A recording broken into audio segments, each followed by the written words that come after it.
Yep. Oh, it's I recording. think it's recording. Hey! Welcome to another edition of Ask the Ghosts. Hopefully you've just watched Ghosts and now you're watching Ask the Ghosts. But this week we're not asking ghosts, we're ghosts asking non-ghosts. We've got Charlotte and we've got Kiell. And we've got some questions from you. Have you got one, Larry, that you would like to kick us off with? I have. I mean, we've got some questions for individually, but there's a load of stuff that's come through which applies equally to both of you. One came in from someone called Laura, not the only Laura. If you had to choose one of the ghosts to haunt you in real life, who would you choose? And you can only see and talk to them. I know, it's mean. I mean, none of them.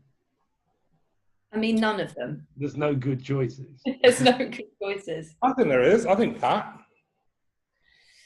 I thought you might say that. Pat is less like... Pat doesn't want as much. Yeah. Yeah, I think the less needy, the better, probably. Yeah. Would be so I might go for Robin, because I feel like Robin wouldn't be interested in my life, my actual life, as Charlotte lead it. So he wouldn't be that involved with it, I don't reckon. He'd just let you get on with it. It'd be like having a cat. Yeah. And I try to nurture that as the dynamic that we had more than any other sort. Yeah. So that would be my choice. Fine Good choices. answers. It's hard. I don't know about you, Larry, but it's kind of hard to separate yourself from your character in a question like that. It's hard not to feel like pleased or disappointed if you're picked or not picked. I don't know. I feel a bit like that with Humphrey. With Robin, I'm always sort of really pleased to put quite a lot of distance. Yeah. It's weird. I mean, I would be pleased too with Thomas. Yeah. I'd love to say that he's nothing like me. Which leads me to the next question from Big Bad Becky Zero. Who is most like their character? And I think she means, which of the ghosts do you think is most like? Which of the ghosts is most? Which of the actors is most like the ghost they're playing? We couldn't be referencing Alison, because it's the most method I've ever been. It's a million miles from my person. I can't be that. Who's the most like their ghost? Charlotte, your method. Yeah. I'm surprised you even answered to the name Charlotte. Yeah, I have. I did it wrong. You've actually never met the real me. Well, as soon as I've been constantly in character for the last 2 years. The rap party of the 7th series of Ghosts is going to be a shock for you. One to look forward to. Who's most like there? Well, I think that's quite easy. Who are you going to say? Ben. Oh, yeah. I was actually going to say Pat, but actually that's not really fair. That's what I would have said. I would think that, because they're not, but the fact that he's just so amiable and upbeat, and Jim is that, isn't he? I think so, yeah. He's not northern, so he has to work to make that character come to life. He has to put the voice and the short. And he's also not a ghost, So there's differences for sure. He's dead. I think the most problematic answer would have been Simon. Yeah. I've never actually seen Simon outside of the workplace, so. That's true. You very rarely can see Simon outside of the workplace. That's even true. we feel it. I've said it a lot, but it was about, I think I've been working with Simon for about 3 years before I had a pretty reasonable sense that maybe he liked me. It took me 3 years of going, does this guy even, does he know my name? It's just. I've still got another 1.5 years for that to happen. That's the time. Have you got another one, Larry? I have got another one. This one is for Kiell, and so many people have asked this question. Kate Willis, Gaynor Thompson, Millie16, Ellie, Ruby Wynn, Dead Pigeons, loads of people. There's probably more people have asked this than anything else, which is, how hard is it to play Mike, who can't see ghosts when they're filming right in front of you? how difficult is it to pretend they're not there?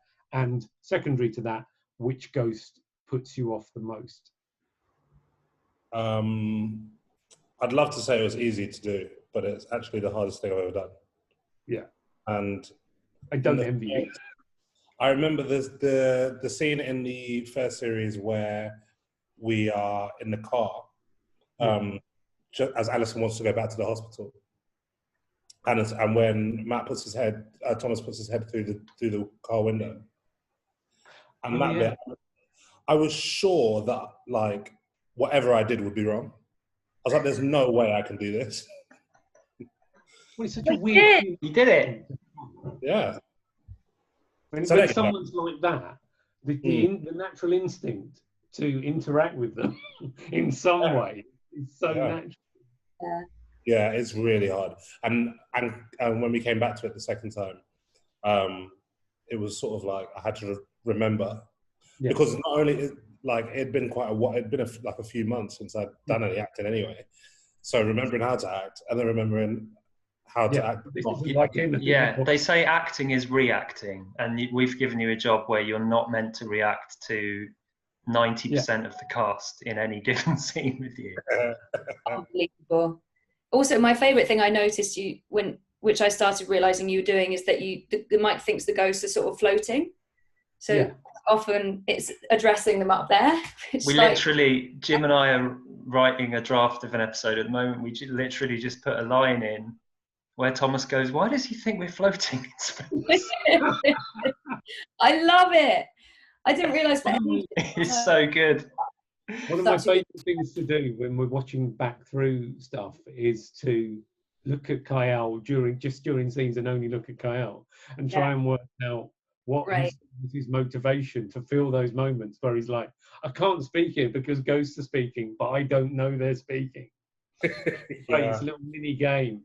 Such skill to do that endlessly. Big house, there's loads of things to look at. Yeah, exactly. That's why we put it there. A fly? I'll ask one that came just for Charlotte from @Juman Kauta. Sorry? How did you manage to shoot the Moonstone ritual dance without having a mental breakdown? He's also put in brackets, also I would die for Robin. He'd like that sort of ritual. Yeah, you don't have to though. Well, I think in it, I guess it was quite a good dipping into Kiell's world in terms of ignoring like large amounts of people around you all the time. So actually in a way it was sort of acting out of what you have to do every scene, Kiell. But it was just I had to learn my lines really well. That was probably the way that I did it without stressing out, was just learning when I'm supposed to be referencing ghosts and when I'm supposed to be looking at living people. That was probably it. Just do my job, learn my lines. Do you find that while you're doing, because the way we usually shoot scenes with the ghosts with Alison is that we shoot the ghost coverage first, and then there'll be a pass towards the end of the coverage of that scene where all the ghosts leave and you have to do the scene again. Yeah. Are you sort of conscious while you're shooting with us of trying to log in your head of like, oh, I looked at the captain then, I must remember to do that when he's not there? Yeah, I think so. I think that's part of definitely. You just have to remember how the scene looked and consciously but you kind of have to do that for continuity anyway, really, don't you? Like, I really struggle with doing that when all the same things are happening around me. I'm still like, what hand was I saying anything in this scene? Was I in it?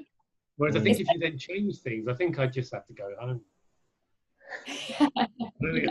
Well, if you find at the end of the scene that your hand's like that, you have to because it's going to be, and from that angle through there, it's like that. You have to make sure that you somehow get back there. But yeah, it's really nice. We didn't do that so much in the filming of the second series because we actually just didn't have as much time, did we? So we would kind of like Tom Kingsley knew which bits he was going to use with the ghosts and not, and so those more long meandering things of me pretending the ghosts are there didn't happen so much. But do learn it a bit. Got another one, Larry? Can I have a question from me? From @LazPatron. I'm breaking the rules here, but that's sort of what I'm like. Only because I was thinking the other day about when you first started on Ghosts and seeing the chemistry, seeing that first chemistry read of you both together, and sort of everyone having that moment of going, well, this is it, surely this is it. Whether or not, do you have any sort of memory of how you felt the first time you were put together, and whether it sort of felt natural and that would work, or how alien? I don't know whether you'd worked together before at that point. Just how you found that first sort of moment of having to act together as a couple. Had you met? We met before the chemistry read. We'd met in Ed. No, not in Ed. Yeah, maybe in Ed. Well, I'd seen you in the show that we only found this out like 3 days ago, that I'd seen you in a show. Yeah. Memorable one. Yeah. Oh, I see. Oh my gosh, I'm so slow. I think it's the heat, but it could be my brain. Yeah, it was called Happy Dave. Is that right? Yeah. Yeah. I saw you in that show. Yeah, we only found out on the weekend. This weekend, we were talking about it, and then and Kiell was like, "What?" But then I think I'd mentioned that to you before, but maybe not. Well, and I saw you in the Panto. Yeah. In the very same venue. Same venue, the new Diorama Theatre, which is an amazing theatre in King's Cross. Right, it's so much better than the old Diorama Theatre. I bet there must have been an old Diorama. I assume so, but was that the Panto with Liam Williams, and was it Sheep's guys and people? Yes. So it was him and Darren Johnson wrote it. Yeah. So that was great. I'm sure that we had loads of mutual friends anyway, like Jamie. Yeah. But I think I don't really remember the first time we were the first thing we did together. I don't really remember it either. I'm glad you said that. I don't know why, but I suppose it's the first day of a new job. I do remember the read with you though. I'm really enjoying that. That was so much fun. Because I'd done the so leading up to the audition, my recall, I had done that scene with so many people. Yeah. That I blur it all together. So I'm like, oh, that time in the park. And I was like, no. No, not the actual filming, but I mean the rehearsals and the auditions. Yeah. But I remember when it came to actually filming the solicitor scene in the first series. Yes, yeah. Oh, easy. Yeah, because you've done it so many times, many times, and we'd also played with it a lot in rehearsal. Yeah. And it was just it was just pretty much just the actual things that I'd been imagining the whole time since months before when I first got the first script for the first audition.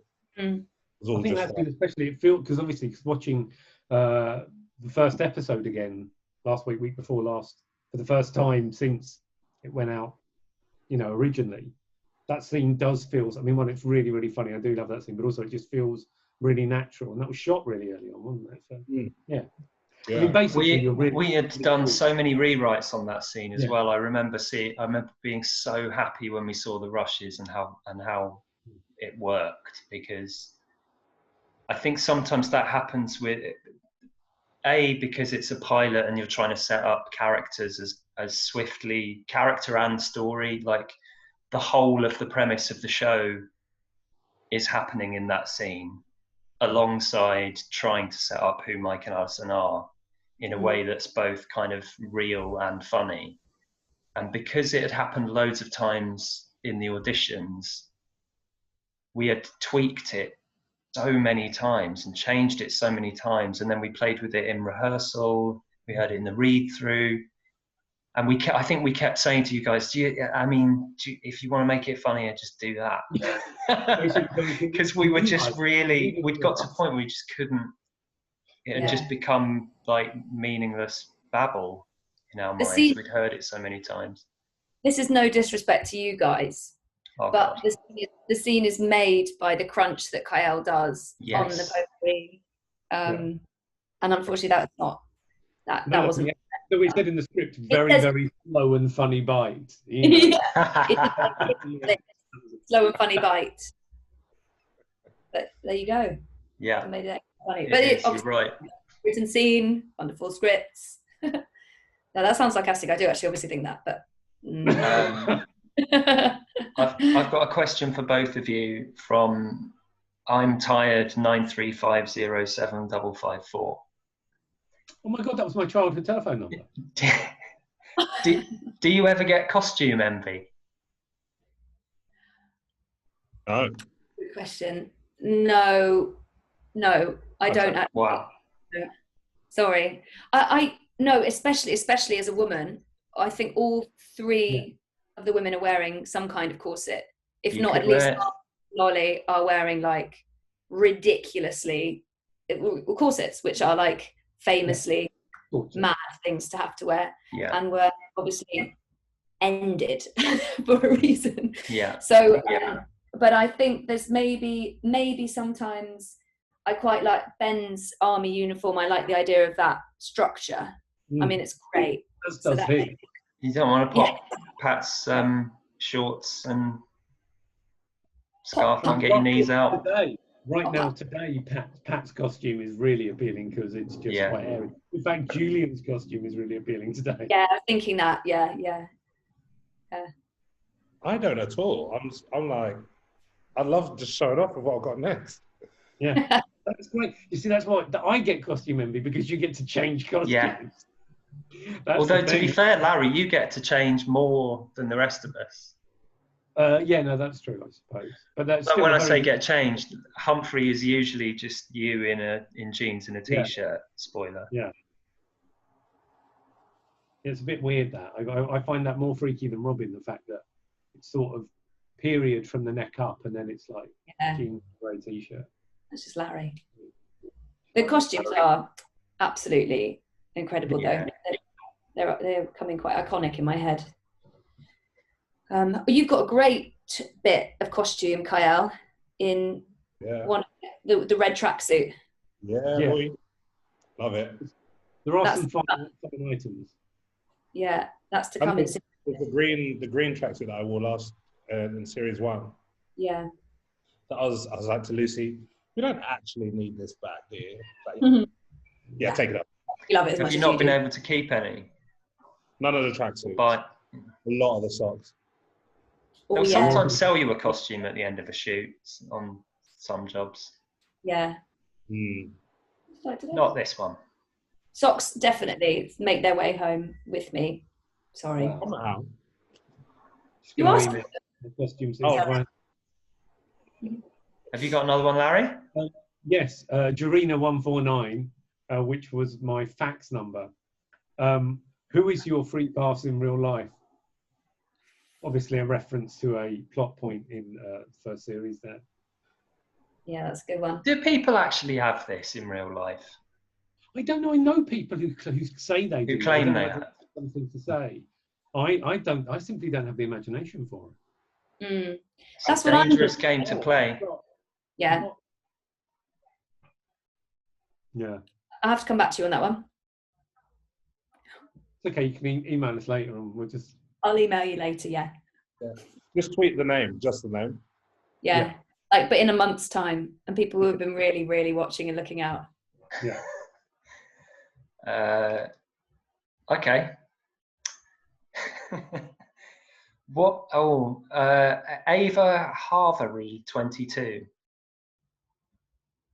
What was your most memorable and funniest line to say, and why?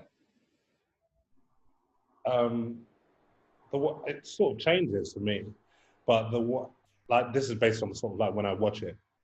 But the one that has been the most memorable in the last few days is definitely West Wing socks. What? West Wing socks.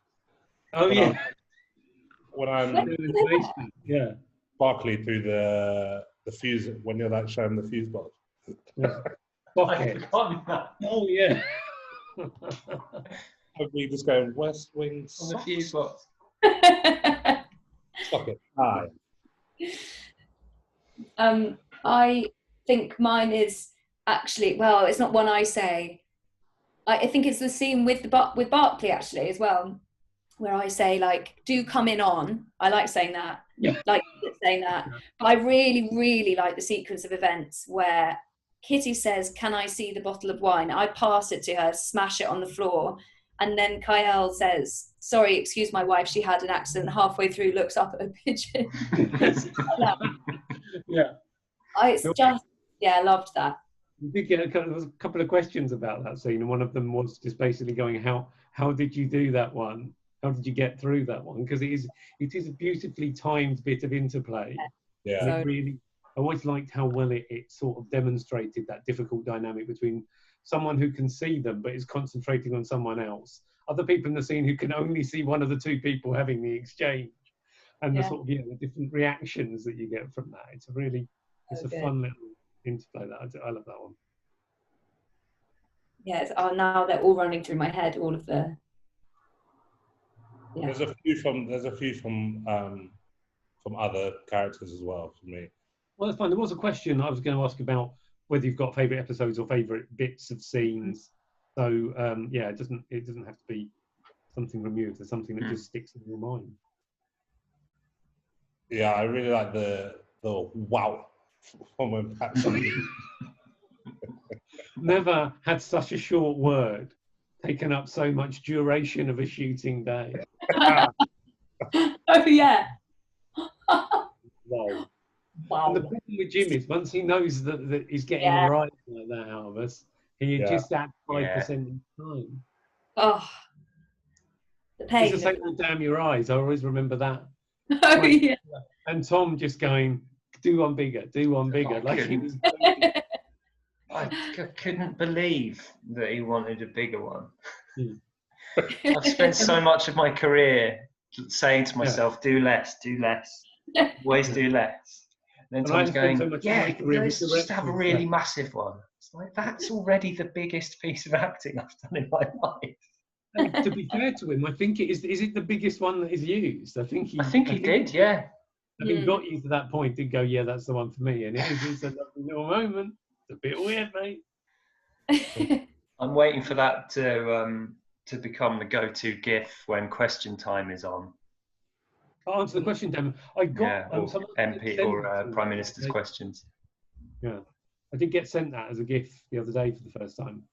Answer the question, Dan. Perfect. So it's out there on the internet. Marta K 1974 wants to know if you like gooseberries. Okay. Some of these questions will make no sense if you haven't seen the first series of Ghosts. But you do. Whoa! Yeah. You were handling bagfuls of them. Yeah. Did you not just? You worked at a gooseberry farm. They weren't real though. Were they not? They were. Were they? Yeah. I think they were. They were genuine gooseberries. I think it would be more expensive to get fake ones than it would be. All of those are real. Yeah. Yeah. They went out a gooseberry farm. Well, the fact that you thought they were fake explains why you didn't have one, which is fair enough. But I don't know why I didn't try at least one. I think maybe I've had one once, and they're really sour. They can be. Yeah. Yeah. Purpley ones that are sweeter. Okay. I mean, like so many berries, they can be very, This is true. They're pretty random. Did they? I believe they were real. I was hoping to be shocked there, and that Kiell was going to go, yeah, I love them. Because, I mean, there is a bit of a running joke about what foods that Kiell does and does not eat. Never give this man a line. You are merciless. Why, yeah. Not because you're afraid of them, which is what I was trying to peddle. Scared of limes. He's honestly terrified of them. I don't know what it is. It must be texture. He's just honestly, don't put it near him, please, for his sake. It's not true. I've got one from Me Julie's, who I think managed to get a question in last time. Me Julie's 10. I presume that's the same one, and not one of the 9 others. Yeah. If either of you were cast as one of the ghosts, which would you be? Or if you could create your own ghost, who would that be? Well, that's good. Oh,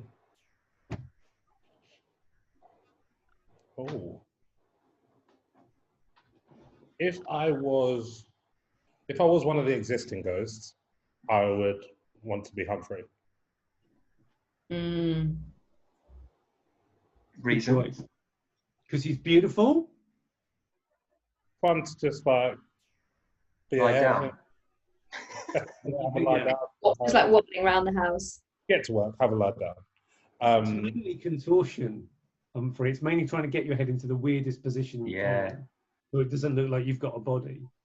I like it. I mean, it's a fun challenge, but I thought it would be a lot of lying down. But it's like, can you lie down upside down on this staircase? You know, there's a lot more of that than I thought there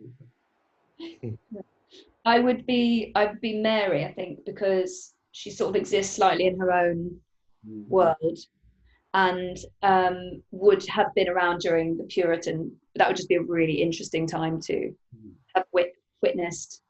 So maybe Mary. But in terms of creating our own ghosts, I haven't got any ideas right now. But watch this space and watch series 3. Something active, something like a sportsman or a sports ghost. Yeah, that'd be good. I mean, someone who played a sport where most sports you have to touch stuff, but you know, if you were a tennis player and you died without your racket, or bummer. Would it be worse if you were a tennis player and you died with your racket but no ball? So you constantly got temptation. Yeah, nothing to do. Well, imagine Humphrey's head would get smacking, annihilated. You'd want to be a monk or something, wouldn't you? Or like a Buddhist monk, someone that was totally unattached from anything, and then you just absolutely love purgatory. Well, we had love. There was an idea that we were going to have them. I think I was going to play a monk, and this was a really early idea. There was a monk in the test tape we made. Yeah. There was going and that's to be who was playing chess with Robin. Yeah. Initially, yeah. We talked about a monk who was real, or was it a nun that was really horrible and foul-tempered, because by coming back they proved that there was no afterlife, there was no heaven for them, and therefore their entire life was a lie. And so they were hugely regretful about everything that they'd done, and so were sort of furious the entire time. The idea that a monk had lived a life of silence and then had an increasing number of ghosts around them as time went by, so they would never get silence again. Yeah, that's so good. The nun thing's very bleak. That would have been, I mean, sometimes we go bleak. Yeah, right. Listen, the show can go there if it wants to. Sorry. It gets very sad at different I think we've got time for maybe 2 more. Yeah. Okay. Is it my turn to ask one? Sure. Oh no. Which ghost is this is from Sarah Marshman. Which ghost is most likely to make you mess up when filming a scene? I mean, I know the answer. Yeah, it's probably Jim. Everyone's seen the outtakes. Yeah. I mean, I do think that Matt is just as bad. I think I'm as bad. There's a lot of giggly, but I don't think I make people giggle so much. Really, what is quite amazing about it is that it really varies. It's quite hard. I mean, Jim is definitely a sort of front runner, but it can be quite unpredictable. Yeah. It can be a certain turn of phrase, and then it's like you're lost for 10 minutes. Yeah. I think Simon got naughtier in series 2. There were quite a few moments where... Oh man, he made some big choices.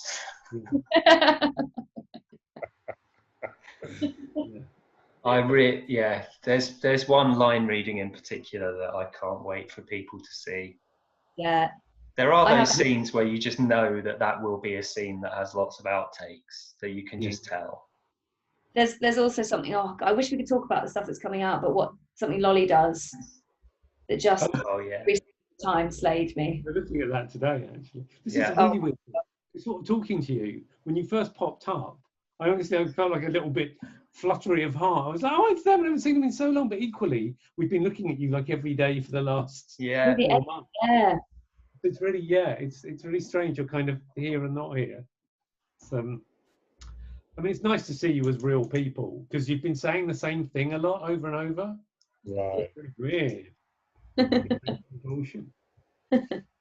One last one, Larry.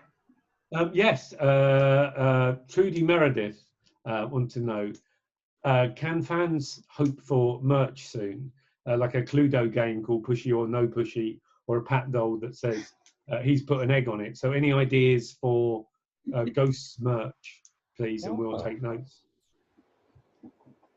I think, okay, just off the top of my head, maybe like a merry thing that tells you when your food is ready. Oh, That's yes. a good idea. Yeah, like an egg timer. Yeah. That says things like, the water's all gone. All the waters turn to clouds. I think if there were a Mike doll, I'd like one that says, why is that? And doesn't finish it, which has become a bit of a corny. Yeah. That makes me happy in my soul when we get one of those pops up. With a little pet pigeon, with a pigeon under your arm. Little pet pigeon. No way. What about what about a ball game where you throw Humphrey's head around or something? Yeah, like a swing That's ball. good. Yeah. You've got a Humphrey's head on the end of a swing ball and really big bats. That's great. Yeah. Or just Humphrey's head pinatas that you just get to. I mean, bleak again, but wow. Yeah, and then little brain sweets come out. No, we could get like a doormat that says "Come on in through." Do come on in through. Come in on. Do come in on through. Yeah. Yeah, I mean, these are all great ideas. I'm going to speak to the marketing department. We're not going to sell out like that, are we? We're not going to sell out, do merchandise. If we do, no, we're going to big range, every garden centre. One tiny last question, because I promised I'd asked it, and you have touched on it there, but just to Kiell to ask what your relationship was like with the pigeon, because I think people assume there's a natural affinity there. If I could tell a cast member how much I hated it, it would be that pigeon. What would you say? There was a point in the first one where we had to have the pigeon on the bed, and I was honestly like, can I do this? Can I do this job? You were aware that you didn't like them before. I mean, because obviously you're not put in a situation every day where you have to deal with a pigeon on your chest, you know. Yeah. Were you aware that you didn't like them anyway, or was it when? Yeah. I guess I just assumed that it would be. I was like, oh, it's not going to be a real pigeon. Well, sorry, we put you through that. Yeah, you were lying on your side like catatonic. It's actually not really good, considering actually I think now I properly understand your fear of them. It's actually, I think the next time we filmed with it, it wasn't there. We had no idea. So. Birds in general are they sort of move quite creepily, don't they? Yes. That's sure. They are a bit sort of,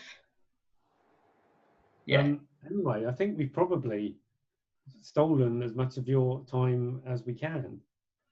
But it's been lovely. Thanks for letting us ask you some questions. Sure. And hopefully we'll see you in the real world soon and not just on my computer every day. Yeah. Thanks, guys. Thank you. See you later. Bye. Bye.